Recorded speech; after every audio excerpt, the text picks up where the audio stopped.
Teman semuanya ya, kita barusan sudah selesai mengajukan pendaftaran PK kita, sudah diproses, tinggal kita ambil aktanya, tapi semua persyaratan sudah kita penuhi, ya kan? Seperti kita tahu, tentunya persyaratan PK ini kan tidak seperti yang lain, ada kekhususan di mana harus ada bukti-bukti yang kita harus ajukan. Nah, hari ini di hari ulang tahunnya Jessica ini persis ya.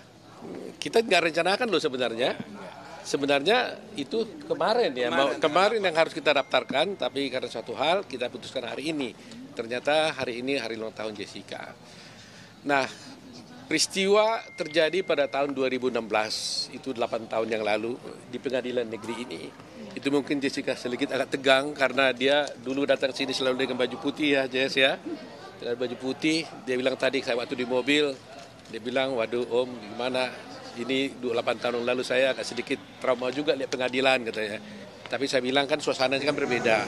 Dulu kan Anda dalam posisi ditahan, hari ini dalam posisi sudah bebas. Nah, seperti yang saya katakan tadi, kita memang menghadapi suatu pergumulan serius sebenarnya tentang rencana PK ini. Karena apa? Karena faktanya kan Jessica kan sudah di luar, sudah tidak ditahan lagi. Sehingga secara badan, secara jasmani dia sudah bebas. Tetapi rupanya Jessica tetap mengatakan bahwa selama masih ada kesempatan yang diberikan oleh undang-undang atau hukum kepada saya untuk mengajukan PK, saya akan gunakan kesempatan itu, dia bilang. Nah, hari ini kita gunakan kesempatan itu karena ingin dia membuktikan dia tidak merasa melakukan perbuatan, tapi faktanya kan dia dihukum. Kami sebagai lawyer tetap menghormati apapun putusan hakim, kami hormati, tetapi karena ada hak untuk mengajukan PK, hak ini kita gunakan. Mudah-mudahan Mahkamah Agung nanti akan mempertimbangkannya dengan baik. Alasan PK kami ini ada beberapa hal. Pertama ada novum. Kedua ada kekhilafan hakim. Ya, kekhilafan hakim di dalam menangani perkara ini. Nah, tentu Anda bertanya, apa novum yang kami gunakan? Novum yang kami gunakan itu adalah berupa satu buah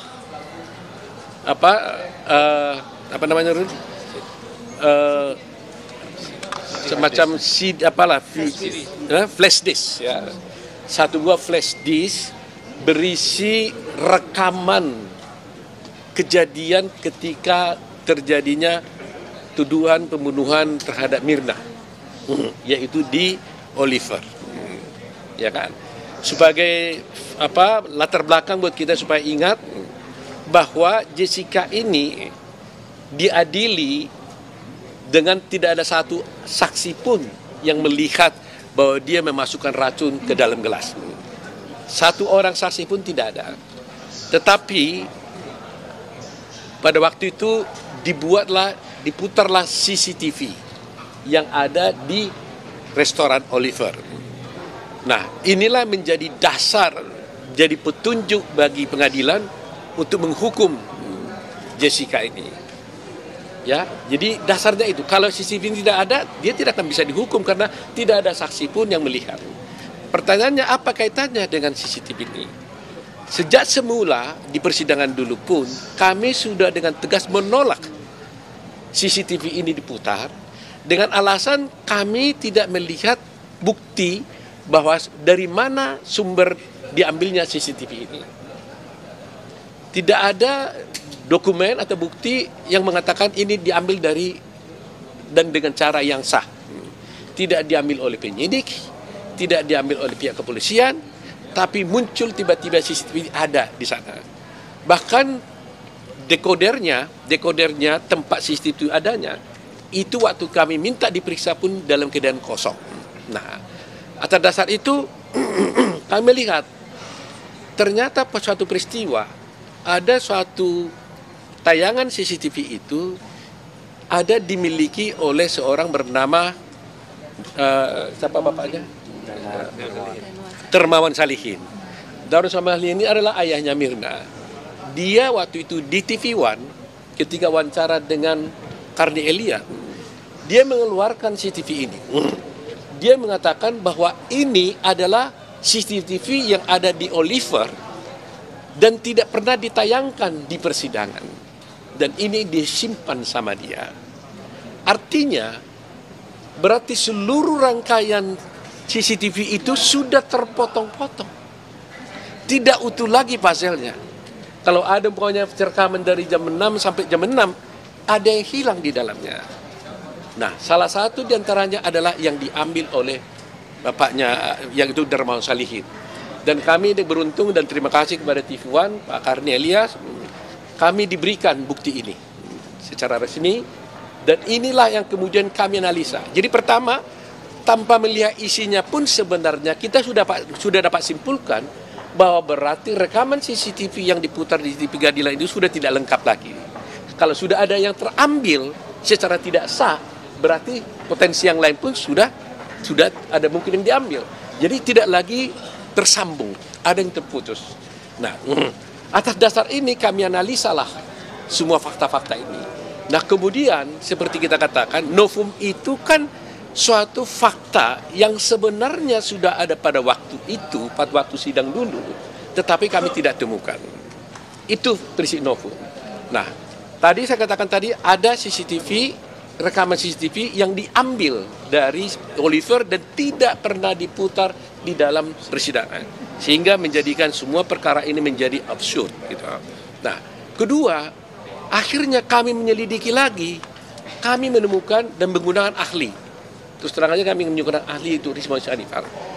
Kami selalu mengatakan ternyata CCTV yang diputar di persidangan ini, kami katakan ada dugaan rekayasa. Rizwan Syarifar tidak mau mengatakan dugaan, dia mengatakan itu rekayasa. Tapi karena dia ahlinya, dia harus membuktikan itu. Kami masih tetap mengatakan ada dugaan rekayasa. Bagaimana dugaan rekayasa yang bisa terjadi adalah begini, bahwa ada dulu di sana itu ada dua ahli yang diajukan oleh pihak penyidik di pihak kejaksaan. Namanya satu Christopher, satu lagi M. Nuh, ya kan? Nah, di sini ada saya supaya jangan salah. Jadi ada di CCTV. Jadi kita lihat ya, CCTV ini karena tidak ada saksi yang melihat, maka dia memutar CCTV. Khususnya fokusnya itu di meja 54 tempatnya Jessica minum dan duduk waktu itu minum. Nah, adalah di sana itu namanya CCTV 7. Ya, kan banyak sekali CCTV. Kita bicara dengan CCTV 7. Di bab Christopher mengatakan bahwa sebenarnya CCTV yang dia lihat itu adalah high definition. Maksudnya sinyalnya tinggi. Bahkan dia katakan itu 1920 kali 180 pixel. Itu yang dari Christopher. Tetapi apa yang terjadi di keterangannya M. Nuh, dan ini yang kita lihat diputar di Nurul, diputar di persidangan itu sudah berubah, sudah menjadi standar definition. Artinya kualitasnya menurun. Yang tadinya 1920 tinggal separuh, menjadi 960 kali 576 pixel. Apa yang terjadi dengan ini? Jadi bayangkan aja, kualitasnya sebenarnya high definition, tapi ditayangkan itu sudah berubah menjadi standard definition sehingga kabur. Disinilah mulai terjadi, karena kekaburan ini akhirnya kan hakim kan jadi nggak bisa melihat yang sebenarnya, dituntunlah. Ya ini kan, inilah yang dipersoalkan di sana pada waktu itu. Ada yang mengatakan Jessica memindahkan centerpiece, ya di meja. Jessica memindahkan paper bag, jadi disejarkan Jessica mengambil sesuatu dari tas, masukkan ke gelas, ya, dan kemudian paper bag memindahkan paper bag dari kursi dan sebagainya. Inilah yang menjadi ditayangkan seakan-akan, karena kekaburan ini nggak ada yang tahu apa yang sesungguhnya yang terjadi lagi. Nah, akhirnya ahli ini menceritakan kepada hakim, inilah ini. Jadi tafsirnya si ahlinya jadinya. Tidak lagi kita melihat langsung apa yang terjadi di CCTV itu. Mestinya kalau CCTV kan tanpa diterangkan pun kan cukup kita lihat apa yang dilakukan dengan apa yang terjadi di CCTV. Nah, kekaburan inilah yang dipakai. Dan kita bisa buktikan nanti dengan ahli si Resmond bahwa ini terjadi perbedaan. Saya pakai istilah normatif, ada yang berbeda antara Christopher dengan M. Nuh dan yang diputar dengan yang aslinya. Tapi Resmond mengatakan itu rekayasa. Karena seharusnya high definition, kenapa menjadi standar definition. Seharusnya 1920 kali 1080 pixel, kenapa menjadi 160 kali 576. Nah, ini salah satu. Contoh yang kedua lagi ya, untuk memperjelas saja, di CCTV 9 itu ada 2 segmen, dipotong menjadi 2 segmen. Itu pada segmen pertama jam 15.35 dan jam 16.59. Ini waktu VIC disajikan. Ingat itu ya, gelas itu Vietnam Ice Coffee itu disajikan itu pada jam itu. Pada waktu disajikan itu dia standarnya itu adalah high definition. Ini bukan keterangan kami loh. Ini keterangan ahli yang diajukan oleh jaksa. Cuma baru kami temukan sekarang perbedaan itu. Dulu sudah ada ini, tapi baru kami temukan sekarang. Nah, di segmen kedua di jam 16.59 dan di jam 18.25 waktu setelah VCVIC telah diminum oleh Mirna, terjadilah penurunan kualitas daripada CCTV ini. Akhirnya apa yang terjadi? Si ahli toksiologi akhirnya melihat warna yang berbeda-beda. Di sini sekarang berbeda gara-gara dimasukkan sesuatu katanya. Padahal perbedaan warna ini bukan karena gelasnya yang berubah warna, tapi karena kualitas gambarnya yang berbeda. Ya, kalau Brisman mengatakan yang tadinya high definition diturunkan menjadi standard definition. Nah, kami masih mengatakan dugaan, tapi kalau Risman mengatakan itu adalah penurunan kualitas resolusinya, ya kan? Jumlah yang seperti ini ada 37. Ada 37 gambar yang berubah. Ya, yang aslinya high definition kemudian berubah menjadi standard definition. Pixelnya juga semua berubah semua. Nah, apa yang terjadi dengan adanya perubahan ini? Maka disinilah rekayasa itu akhirnya menuntun majelis hakim menjadi salah mengambil keputusan, menuntun saksi-saksi ahli menjadi salah mengambil keputusan, karena sebenarnya yang kami lihat di persidangan itu bukanlah yang rekaman yang sesungguhnya lagi. Sudah rekaman yang berubah, yang oleh versi Rismon Sianipar mengatakan itu rekayasa. Lain kata kami mengatakan itu dugaan rekayasa, tapi Rismon mengatakan itu rekayasa. Dia berani mengatakan itu rekayasa karena faktanya memang tertulis di dalam berita acara. Angka-angka yang kami ajukan tadi itu angka-angka yang tertera di dalam berita acara. Jumlahnya jelas. Jadi mungkin saya tidak perlu jelaskan 37-nya, tapi bagi masyarakat kan sudah tahu bahwa dengan orang ini dihukum melakukan pembunuhan dengan menggunakan petunjuk, dan itu pertimbangan hakim loh. Menggunakan petunjuk di CCTV, ternyata CCTV-nya ini sudah hasil rekayasa. Kita bilang dugaan rekayasa, tapi menurut Rismon itu ada rekayasa. Makanya Rismon Sianipar akan kita ajukan menjadi ahli dalam persidangan untuk membuktikan kebenaran pendapatnya bahwa ini rekayasa. Ya, jadi itulah novum yang paling utama. Termasuk juga yang diambil si Darmawan Salihin ini menjadi pertanyaan, kenapa ini bisa ada di tangan Darmawan Salihin? Tentu dia bertanya, kita minta tadi asal usulnya CCTV dari mana? Nggak ada yang bisa menunjukkan, saksi pun nggak ada. Tapi pertanyaan kita, kenapa itu ada di tangan Darmawan Salihin? Padahal isi CCTV yang ada di Oliver. Kalau itu diambil oleh penyidik, kenapa bisa di tangan Darmawan Salihin? Dan itu pengakuan dari Darmawan Salihin yang ada dalam rekaman pembicaraan wawancara antara Darmawan Salihin dengan Karni Elias. Dan itu fakta yang ditonjolkan. Ya, memang selalu begitu kan. Mungkin Tuhan memberikan jalan kepada Jessica.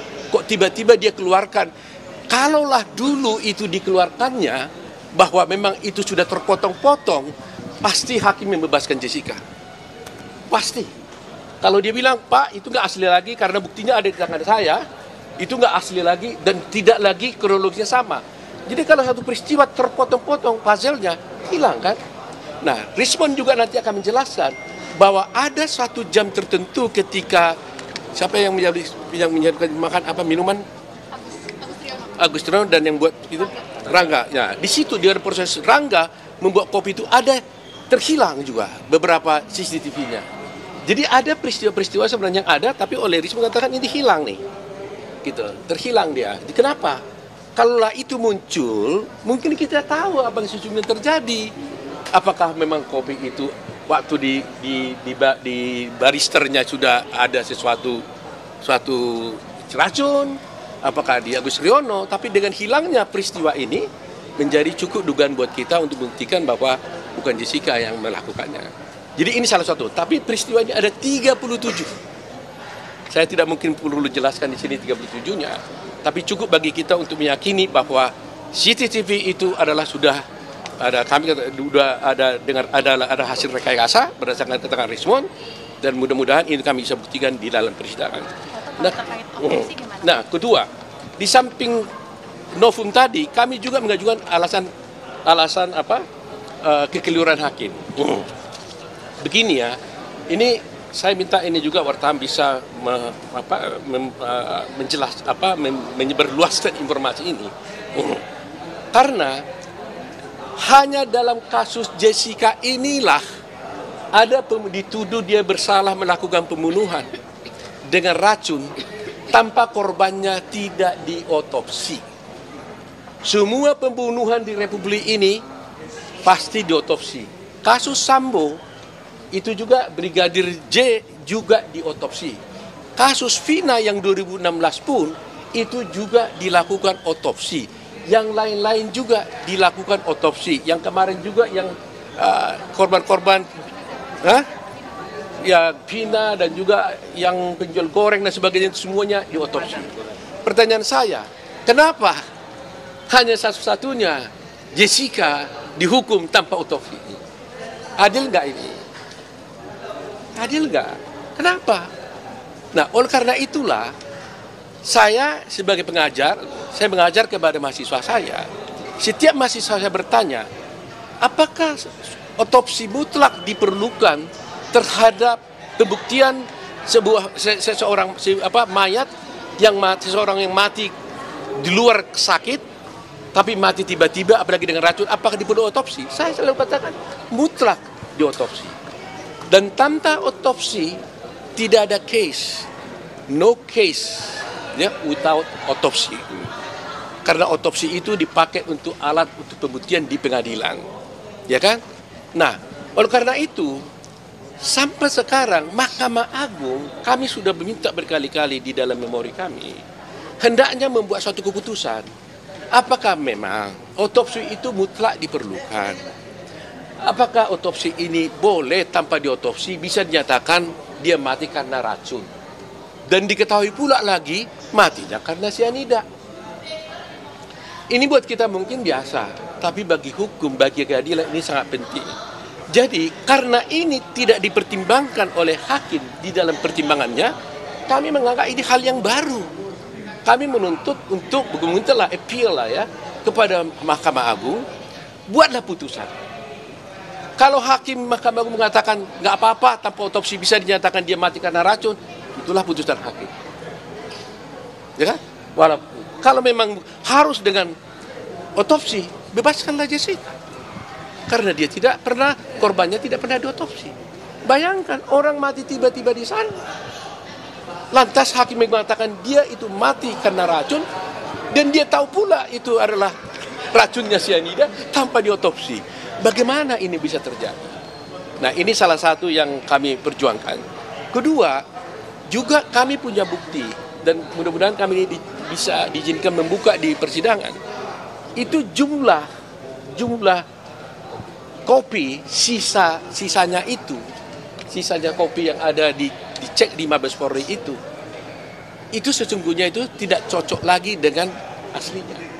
Kami ada hitungan-hitungannya dan kami sudah membeli gelas yang sama dengan itu dan kami akan bisa buktikan nanti bahwa itu adalah melebihi. Jadi kalau dicek kembali sisa itu tidak mungkin seperti itu. Ya, dan itu kita menjadi alasan kita untuk PK. Nah, ketiga yang paling sangat penting adalah ketika Jessica dituduh melakukan pembunuhan, Mirna dibawa ke rumah sakit. Kemudian dokter memeriksa cairan di lambungnya 70 menit setelah Mirna meninggal. Ya kan, setelah Mirna meninggal, ternyata hasilnya adalah negatif sianida. tidak ada sianida di lambungnya 70 menit setelah dia meninggal. Ya, tapi coba bayangkan, berarti kan negatif sianidanya. 3 hari kemudian, setelah diformalin, bahkan akan mau dikubur lagi nanti Mirnanya, diperiksa kembali lambungnya, dinyatakan ternyata ada sianida 0,2 miligram. Pertanyaannya, mungkin nggak dari tiada menjadi ada? Orangnya udah mati. Kalau orangnya sudah mati, maka dari adanya, kalau ada tadinya di sana sianida, bisa hilang karena sudah mati, karena waktu. Tapi kalau umpamanya dia sudah mati, di sini adalah sianidanya tidak ada, diperiksa 70 menit, 3 hari kemudian kok ada, itu dari mana jalannya? Bagaimana bisa dari tiada menjadi ada? Nah, inilah yang gak pernah dijawab oleh Mahkamah Agung. Jadi kami meminta Mahkamah Agung, tolong jelaskan apa pendapat Mahkamah Agung tentang ini. Apakah Mahkamah Agung percaya bahwa orang sudah mati bisa bertambah cairan di tubuhnya dari luar?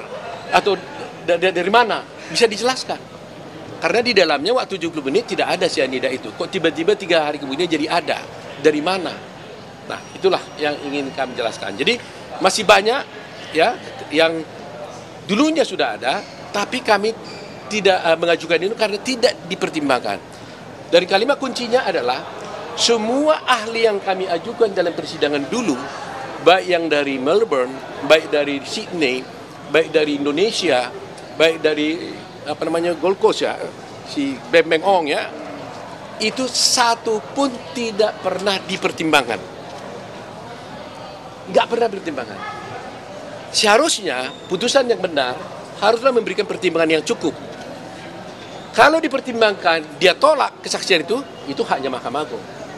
Saya tidak setuju dengan ini katanya. Tapi ini nggak pernah dipertimbangkan. Yang dipertimbangkan hanyalah dakwaan daripada jaksa. Nah, ini adalah suatu kesalahan. Kalau begitu, apa gunanya kami ajukan ahli-ahli itu? Seharusnya kalau Pak Hakim tidak setuju, dia bilang kami nggak setuju dengan pendapat ini. Tapi jangan diabaikan begitu saja gitu. Nah, itulah mungkin alasan-alasan utama kami ya, nanti mungkin kami bisa jelaskan lebih dalam lagi. Tapi tujuan kami di sini adalah bahwa selalu mencari keadilan. Ya. Jadi kami di sini sebagai lawyer memberikan akses to justice ya, akses kepada Jessica untuk mendapatkan keadilan, dan itu adalah tugas kami. Ya, terima kasih kawan-kawan semuanya ya. Ada pertanyaan?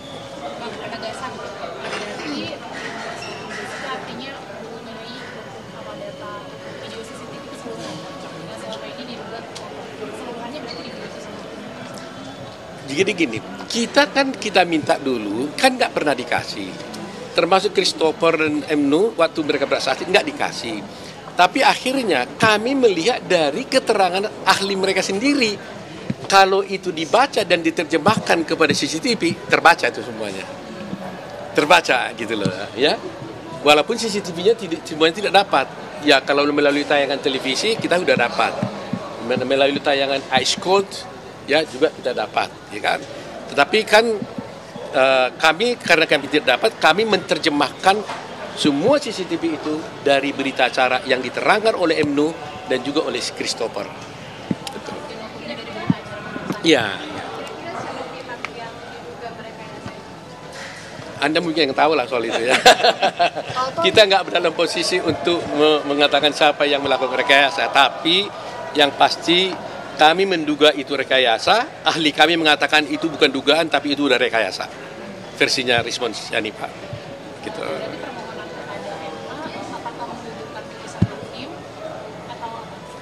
Ya, kita membutuhkan kalau permohonan kita kan dengan adanya bukti-bukti ini, kalau tadinya ini hakim tahu bahwa itu rekayasa, maka pasti dong hakim membebaskan dia.